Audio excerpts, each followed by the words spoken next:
पण राज्यातल्या सर्व शेतकऱ्याला सांगू इच्छितो, सगळ्यासाठी महाराष्ट्रासाठी आनंदाची बातमी.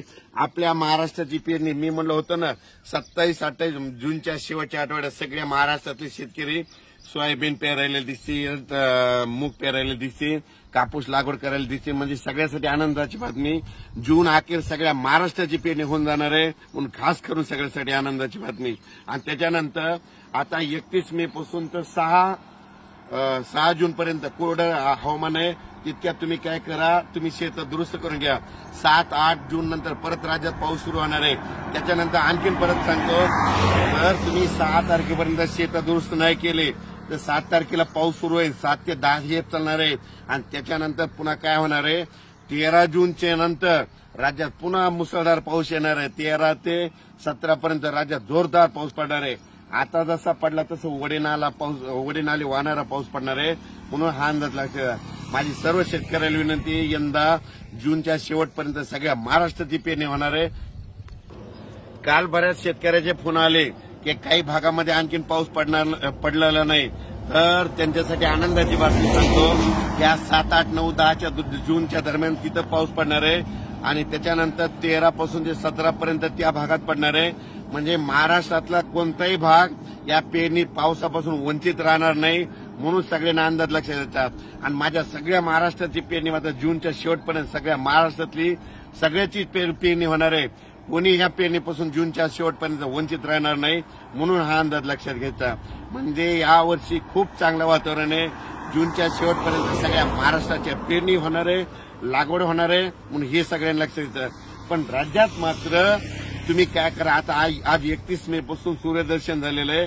6 जून पर्यंत तुम्ही काय करा, शेतीची कामे आटपून घ्या. कारण की राज्यात 7 जून नंतर 7, 8, 9, 10 पर्यंत दररोज भाग बदलत पाऊस पडणार आहे. ज्यांना मुगाची पेरणी करायची तर करू शकता. जमिनीमध्ये 1 फूट ओल आहे, आणि जिथं ओल नसली तर तुम्ही करू नका. पण ज्या ठिकाणी 1 फूट ओल असली, ईदभर ओल असली तर तुम्ही करू शकता. उडदाची पेरणी देखील करू शकता. लागवडी ज्याला करायच्या तुम्ही तुमच्या स्वतःचा निर्णय घेऊन लागवडी देखील करा. पण राज्यात मात्र 7 जून ते 10 जून दरम्यान पाऊस पडणार आहे. त्याच्यानंतर 13 ते 17 मागे जसा पाऊस पडला 13 जून ते 17 जून, म्हणजे आता मे महिन्यामध्ये शेवटच्या आठवड्यात जसा पाऊस पडला तसा 13 ते 17 मध्ये खूप पाऊस पडणार आहे. वडी नाले वाहणारा पडणार आहे, म्हणून अंदाज लक्षात घ्यायचा. अचानक वातावरण बदल झाला तर लगेच उद्या एक मेसेज दिला जाईल.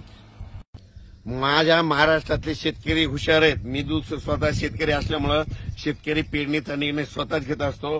त्याला माहित असते जमिनीत समजा ईदभर वरली असली तर पेरलं तर उगवतं हे त्याला कळतंय.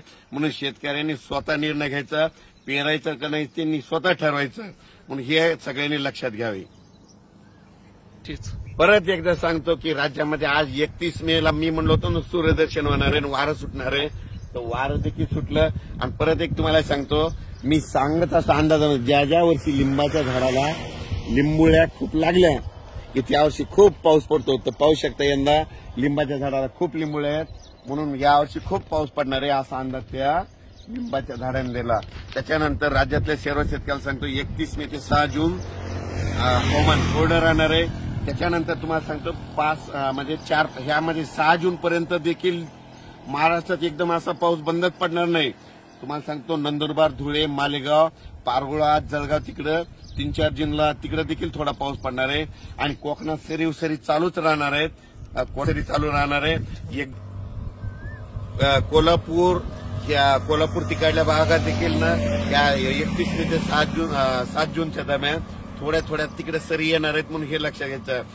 नंदुरबार, धुळे तिकडे देखील 4-5 जूनला सरी येणार. म्हणजे 31 मे ते 6 जून एकदम पाऊस असा उघडणार नाही. कुठेतरी स्थानिक वातावरण थोडा पाऊस येतोय, म्हणून तुम्ही काय करा, तयारीला लागा आणि आपल्या शेत तयार करायची तयारी ठेवा. परत एकदा सांगतो 7 जून ते 10 जूनचा पाऊस हा भाग बदलत पडणार आहे. पण त्याच्यानंतर 13 पासून जे येणार आहे ते संपूर्ण महाराष्ट्रभर पडणार आहे. त्याच्यामुळे सगळ्या शेतकऱ्यांनी काय करायचं, आता तुम्ही शेत तयारीला करा, पेरणीची तयारी लागा. म्हणजे तुम्ही तुमचं नियोजन घ्या. अचानक वातावरण बदल झालं तर उद्या लगेच एक मेसेज दिला जाईल. धन्यवाद.